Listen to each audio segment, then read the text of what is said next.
여러분, 잠깐 식탁을 한번 내려다보세요. 지금 여러분 손에 들린 그 작고 납작한 금속 젓가락. 너무 익숙해서 한 번도 이상하다고 느껴본 적 없으시죠? 그런데 말입니다. 전 세계 어디를 가봐도 밥을 먹을 때 이렇게 차갑고 무거운 스테인리스 쇠젓가락을 쓰는 민족은 오직 우리 한국인뿐입니다. 중국도, 일본도, 베트남도, 태국도 전부 나무나 대나무 젓가락을 씁니다. 그런데 도대체 왜 우리 조상들은 그 많고 많은 재료 중에 하필이면 쇠를 골랐을까요? 그리고 이 이야기의 시작점에는 한 나라의 임금이 독살당할 뻔했던 소름 끼치는 궁중비사가 숨어 있습니다. 오늘 이 영상을 끝까지 보시면 평생 무심코 들어왔던 그 젓가락 하나의 조선 500년 역사와 한반도 기후, 그리고 민족의 성격까지 전부 녹아 있다는 사실을 알게 되실 겁니다. 사실 외국인 친구들이 한국에 와서 가장 당황하는 순간 중 하나가 바로 이 쇠젓가락을 처음 집어드는 순간이라고 합니다. 미끌미끌하고 무겁고 심지어 평평하기까지 해서 도대체 어떻게 잡아야 할지 모르겠다는 반응이죠. 일본인 관광객들은 이건 젓가락이 아니라 작은 무기 같다고 농담을 할 정도입니다. 그런데 정작 우리 한국인은 3살배기 아이도 이 쇠젓가락으로 콩자반을 집어냅니다. 왜일까요? 단순한 습관의 문제일까요? 아니면 이 안에 우리가 미처 몰랐던 거대한 문화적 유전자가 숨어 있는 걸까요? 본격적인 이야기에 들어가기 전에 이런 흥미로운 문화 이야기가 좋으시다면 지금 바로 구독 버튼과 알림 설정을 눌러주세요. 여러분의 그 한 번의 클릭이 저에게는 정말 큰 힘이 됩니다. 자, 시간을 거슬러 올라가 봅시다. 때는 15세기 중반, 조선 왕조가 한창 꽃을 피우던 시절입니다. 경복궁의 깊숙한 편전 안, 한글을 창제하신 세종대왕께서 수라상을 받고 계셨습니다. 붉게 김이 오르는 순두부찌개, 노릇하게 구워진 조기, 숯불향이 배어있는 얇게 썬 쇠고기 편육. 그런데 임금의 손에 들린 젓가락을 보십시오. 나무도 아니고 대나무도 아닙니다. 촛불 아래에서 은은하게 빛나는 새하얀 은젓가락. 왜 하필 은이었을까요? 단순히 비싸고 귀해서였을까요? 아닙니다. 훨씬 더 서늘한 이유가 있었습니다. 그 시절 궁궐은 화려한 단청 뒤에 칼보다 더 무서운 것이 숨어있는 고지였습니다. 바로 독입니다. 왕위를 노리는 자, 총애를 빼앗긴 후궁, 권력 다툼에 눈이 먼 신하들. 그들이 가장 즐겨 쓰던 수단이 바로 음식에 독을 타는 것이었죠. 그런데 은이라는 금속은 정말 신기한 성질을 가지고 있습니다. 당시 가장 흔하게 쓰이던 비소 계열 독극물, 즉 유황 성분이 들어간 독에 닿으면 반짝이던 은의 표면이 순식간에 거무튀튀하게 변해버립니다. 화학적으로 보면 은과 황이 만나 검은 황화은을 만드는 반응인데 당시 사람들 눈에는 그야말로 하늘이 내린 경고처럼 보였을 겁니다. 그래서 임금의 수라상에 오르는 젓가락은 반드시 은이어야 했습니다. 한 끼 식사가 곧 생사의 갈림길이었던 시대, 은젓가락은 단순한 식기가 아니라 왕의 목숨을 지키는 마지막 방패였던 셈입니다. 이 소문이 궁 밖으로 퍼지는 데는 오래 걸리지 않았습니다. 양반들과 세도가들은 앞다투어 은젓가락을 장만하기 시작했습니다. 은젓가락은 곧 부와 권력의 상징이 되었고 혼수품 목록에도 당당히 이름을 올렸습니다. 하지만 은이 어디 흔한 물건입니까? 평범한 백성들에게 은젓가락이란 그림의 떡이었죠. 그래서 민초들은 대신 노쇠, 즉 구리와 아연을 섞은 황동으로 젓가락을 만들기 시작했습니다. 무겁고 투박하지만 모양 많은 왕실의 은젓가락을 꼭 빼닮은 노젓가락. 이것이 바로 오늘날 우리가 쓰는 쇠젓가락의 진짜 조상님이십니다. 그리고 시간이 흘러 근현대에 들어오면서 녹슬지 않고 가볍고 위생적인 스테인리스 스틸이 등장합니다. 전쟁 직후 물자가 귀하던 시절, 이 신소재는 노쇠를 순식간에 밀어냈고 오늘날 우리가 아는 그 납작하고 반짝이는 쇠젓가락의 시대가 활짝 열리게 된 겁니다. 그런데 말입니다. 이야기를 여기서 끝내면 너무 아쉽습니다. 쇠젓가락의 비밀은 궁중 음모론에만 있는 게 아니거든요. 사실 한반도에서 금속 젓가락이 처음 등장한 흔적은 조선보다 훨씬 더 거슬러 올라갑니다. 공주 무령왕릉을 아시죠? 백제시대, 그러니까 6세기 무렵의 무덤에서 이미 청동젓가락이 출토되었습니다. 1500년 전 한반도 왕족은 이미 금속 젓가락으로 식사를 하고 있었다는 뜻입니다. 신라시대 경주의 고분에서도 고려시대 개경의 유적지에서도 금속 젓가락은 꾸준히 발견됩니다. 다시 말해, 우리 민족은 아주 오래전부터 금속 식기와 특별한 인연을 맺어온 민족이었습니다. 조선의 은젓가락 이야기는 그 오랜 전통의 정점에 서 있던 한 장면일 뿐이죠. 자, 여기서 또 다른 궁금증이 생기지 않으십니까? 왜 하필 금속이 한반도에서 이토록 사랑받았을까? 그 답은 땅속에 있습니다. 한반도 지도를 한번 펼쳐보십시오. 국토의 약 70%가 산입니다. 백두대간부터 태백산맥까지 험준한 산들이 동쪽을 따라 길게 이어지고 서쪽과 남쪽으로만 평야가 겨우 펼쳐집니다. 그런데 이 산들은 단순한 산이 아닙니다. 그 속에는 엄청난 양의 철광석과 구리, 그리고 은이 묻혀 있었습니다. 특히 조선시대에는 단천은광이 어찌나 유명했던지 중국과 일본 상인들이 그 은을 얻기 위해 한양까지 넘어올 정도였습니다. 한반도는 나무는 귀해도 금속은 넉넉한 땅이었던 겁니다. 그러니 자연스럽게 금속 가공 기술이 발달했고 노그릇, 노숟가락, 노젓가락이 민간에까지 퍼질 수 있었던 거죠. 반면 일본은 섬나라 특성상 숲이 울창했고 중국은 평야가 넓어 대나무가 무성했습니다. 땅이 내어준 자원이 곧 그 민족의 식탁을 결정한 셈입니다. 게다가 기후는 또 얼마나 혹독합니까? 여름엔 장마로 온 나라가 습기에 잠기고 겨울엔 시베리아 찬바람이 그대로 내리꽂힙니다. 이런 땅에서 나무 젓가락은 어땠을까요? 금방 곰팡이가 피고 휘어지고 갈라지고 쉽게 부러졌습니다. 매번 새로 깎아 쓰기도 번거롭죠. 반면 금속은 어떻습니까? 삶아서 소독해도 끄떡없고 100년을 써도 모양이 변하지 않습니다. 깔끔하고 단정한 것을 유난히 좋아하는 한민족의 기질과 금속 젓가락은 그야말로 천생연분이었던 겁니다. 그리고 또 하나, 정말 재미있는 이유가 있습니다. 한국인의 식탁을 한번 떠올려 보세요.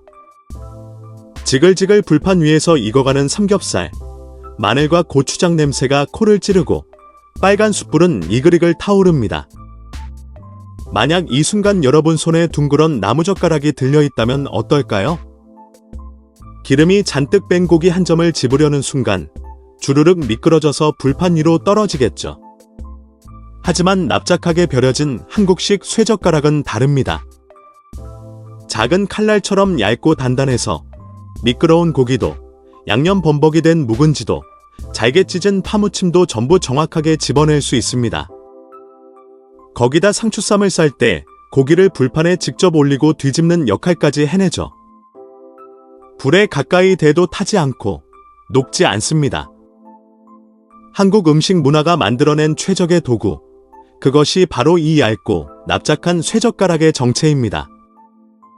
게다가 현대의학의 관점에서 보면 이 쇠젓가락에는 또 다른 장점이 숨어 있습니다. 나무젓가락은 시간이 지나면 미세한 틈새에 세균과 곰팡이가 자리를 잡습니다. 특히 일회용 나무젓가락에서는 발암 의심 물질이 검출됐다는 뉴스도 우리 모두 한 번쯤 들어보셨죠. 반면 스테인리스 쇠젓가락은 끓는 물에 삶아도 소독약에 담가도 아무 문제가 없습니다. 위생적으로 이보다 완벽한 식기가 또 있을까요? 최근에는 해외에서도 한식이 유행하면서 한국산 쇠젓가락 세트가 아마존에서 불티나게 팔리고 있다고 합니다. 미국 주부들이 환경 호르몬 걱정 없는 식기라며 쇠젓가락을 찾는 시대가 온 겁니다. 우리 조상들의 지혜가 수백 년을 건너뛰어 전 세계 식탁에서 재조명받고 있다는 사실, 가슴이 뭉클해지지 않습니까? 그리고 한 가지 재미있는 연구 결과도 있습니다. 한국 아이들이 세계에서 손재주가 가장 뛰어난 편에 속한다는 통계가 있는데 학자들은 그 원인 중 하나로 바로 이 쇠젓가락을 꼽습니다. 미끄럽고 무거운 쇠젓가락을 어릴 때부터 사용하다 보면 손가락의 미세 근육과 신경이 자연스럽게 발달한다는 것이죠. 실제로 한국이 반도체, 정밀기계, 의료수술 분야에서 강국이 된 배경에도 이 작은 젓가락이 한몫했다는 분석이 있을 정도입니다. 밥상 위의 작은 습관이 한 나라의 산업 경쟁력까지 만들어낸다니 놀랍지 않으십니까? 자, 이제 젓가락 이야기는 이쯤 하고 밥그릇 이야기로 넘어가 볼까요? 한국 드라마나 영화를 보신 분들이라면 한 가지 이상한 점을 발견하셨을 겁니다. 등장인물 중에 밥그릇을 손으로 들고 먹는 사람이 단 한 명도 없다는 사실. 일본 사람들은 밥공기를 가슴 앞까지 들어 올려서 드시죠. 중국 사람들도, 베트남 사람들도 그릇을 손에 쥐고 훌훌 입으로 밀어 넣습니다. 그런데 한국인은 절대 그러지 않습니다. 밥그릇은 반드시 상위에 놓여 있어야 하고 그걸 들어 올리는 순간 어른들께 한 소리 듣기 딱 좋죠. 왜일까요? 단순한 예절 문제일까요? 아닙니다. 여기에도 뿌리 깊은 사연이 숨어 있습니다. 옛날 조선시대로 잠깐 돌아가 봅시다. 그 시절 서민들이 쓰던 밥그릇은 대부분 투박한 녹그릇이나 두꺼운 사기그릇이었습니다. 가벼운 도자기 공기 같은 건 상상도 못할 시절이죠. 녹그릇은 또 얼마나 무겁습니까? 한 손에 들고 있으면 팔이 아려오고 다른 손으로 젓가락질까지 하려니 어지간한 근력 훈련이 따로 없습니다. 게다가 왕실과 양반가에서는 은그릇, 유기그릇을 썼는데 이건 그 무게가 더 어마어마했습니다. 그러니 자연스럽게 그릇은 상위에 놓고 먹는 문화가 자리 잡을 수밖에 없었던 겁니다. 여기에 유교적인 예법이 더해지면서 밥그릇을 드는 행위는 어른 앞에서 경박하고 상스러운 행동으로 여겨지게 되었죠. 그릇을 들면 시선이 아래로 향하지 않고 급하게 먹는 인상을 주니까 선비의 품위에 어긋난다고 본 것입니다.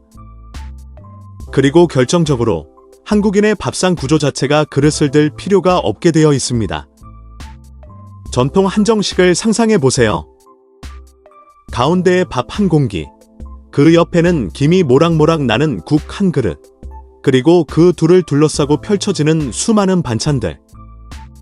김치, 나물, 장아찌, 젓갈, 조림, 구이, 전 작은 종지들이 상 위에 가득 깔려 있죠. 이런 상차림에서 밥그릇을 손에 들어버리면 어떻게 될까요?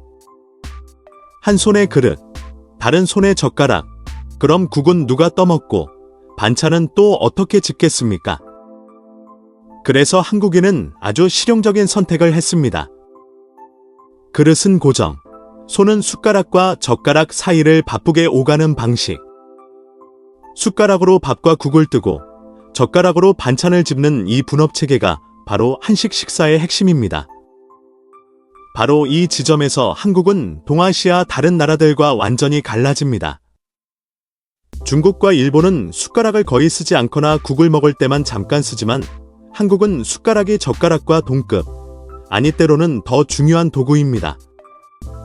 한국인에게 식사란 곧 숟가락과 젓가락의 합주인 셈이죠. 이 작은 차이가 결국 밥그릇을 드느냐 마느냐의 차이로 이어진 겁니다. 생각해보면 참 놀랍지 않습니까? 같은 쌀을 먹고 같은 한자 문화권에서 살아왔는데도 젓가락 하나, 그릇 하나 놓는 방식이 이렇게 다르다는 사실이 말입니다. 여기서 잠깐 숟가락 이야기도 짚고 넘어가야겠습니다. 한국인의 숟가락은 다른 나라의 스푼과 완전히 다릅니다. 깊이가 얕고 자루가 길며 납작합니다. 이건 국물과 밥을 동시에 떠먹기 위한 완벽한 설계입니다. 특히 김이 모락모락 나는 된장찌개나 설렁탕을 먹을 때 깊은 숟가락으로는 뜨거워서 입에 넣기 힘듭니다.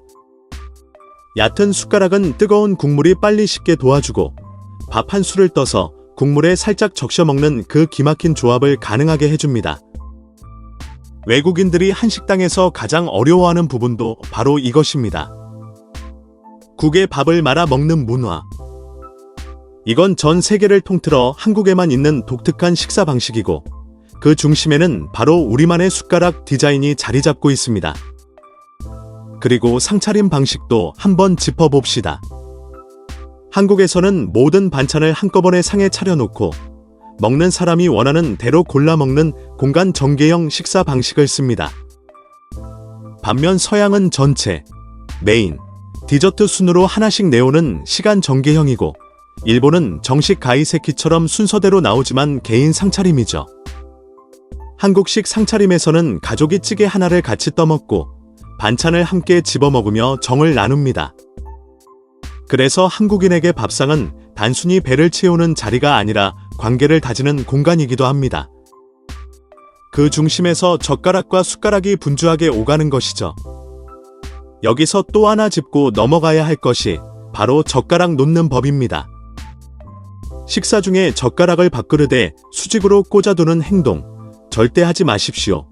이건 제사상에서 돌아가신 분께 밥을 올릴 때나 하는 모양이기 때문에 살아있는 사람의 밥상에서는 아주 큰 금기입니다.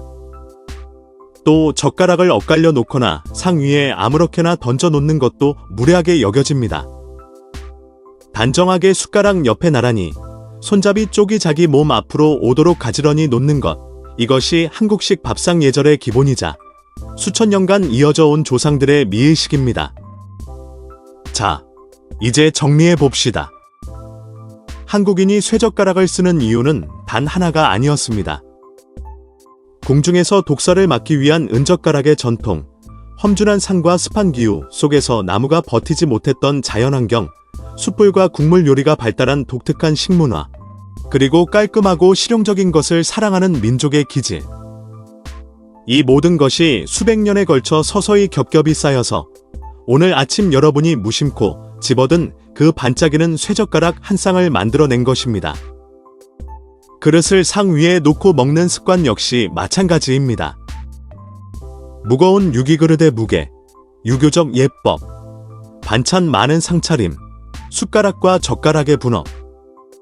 이 모든 조건들이 하나로 엮여서 지금의 한식 문화를 완성한 겁니다. 다음에 식당에서 혹은 집에서 밥을 드실 때 잠깐만 그 쇠젓가락을 눈여겨보십시오. 그 안에는 세종대왕의 수라상 이야기도 있고 왕실을 노리던 독살의 그림자도 있고 시베리아 칼바람을 버텨낸 조상들의 지혜도 있고 삼겹살집의 고소한 숯불 연기도 전부 녹아 있습니다. 작은 젓가락 한 쌍, 밥그릇 하나가 이렇게 큰 이야기를 품고 있다는 사실. 이것이 바로 문화의 힘이고 오랜 세월이 만들어낸 한국이라는 나라의 정체성입니다. 한 가지만 더 말씀드리고 싶습니다. 요즘 젊은 세대들 사이에서는 일회용 나무젓가락이나 플라스틱 식기를 쓰는 경우가 많아졌습니다. 배달 문화가 발달하면서 어쩔 수 없는 현상이긴 하지만 가끔은 할머니 할아버지께서 닦아주시던 그 묵직한 쇠젓가락을 떠올려 보시면 좋겠습니다. 그 안에는 단순히 밥 먹는 도구 이상의 무언가가 담겨 있으니까요. 조상들이 위험한 독을 가려내려 애쓰던 마음, 험한 기후 속에서도 청결함을 포기하지 않았던 정성, 좁은 땅에서 금속을 가공해내던 장인들의 손길, 그리고 가족이 한 상에 둘러앉아 김이 오르는 국 한 그릇을 나눠 먹던 그 따뜻한 풍경. 쇠젓가락 한 쌍을 쥐는 순간 우리는 그 모든 기억과 연결되는 겁니다. 그리고 또 한 가지, 해외로 나가 보신 분들은 아마 공감하실 겁니다. 타국에서 지내다 오랜만에 한식당에 들러 쇠젓가락을 집어 들었을 때 그 서늘하고 묵직한 감촉이 얼마나 반가운지요. 그건 단순한 식기의 감촉이 아니라 내가 한국인이라는 사실을 다시 한번 일깨워주는 정체성의 감각입니다. 고향의 어머니 밥상, 어릴 적 명절날 온 가족이 모이던 큰 집 안방, 학창시절 급식실의 왁자지껄한 소리. 그 모든 기억이 쇠젓가락 한 쌍에 응축되어 있죠. 외국 음식이 아무리 맛있어도 결국 우리가 그리워하는 건 이 작은 금속 조각과 함께하는 밥 한 끼입니다. 오늘 이야기가 흥미로우셨다면 좋아요와 함께 구독 버튼 꼭 눌러주시고 알림 설정까지 해두시면 다음에 또 이런 재미있는 이야기로 찾아뵙겠습니다. 댓글로도 여러분의 생각을 남겨주세요. 여러분은 혹시 외국 친구에게 한국 젓가락에 대해 설명해 본 적 있으신가요? 그때 어떤 반응이 돌아왔는지 너무 궁금합니다. 오늘 영상은 여기까지입니다. 긴 시간 함께 해주셔서 진심으로 감사드리고 오늘 하루도 맛있는 식사, 건강한 하루 보내시길 바랍니다. 다음 영상에서 또 만나요.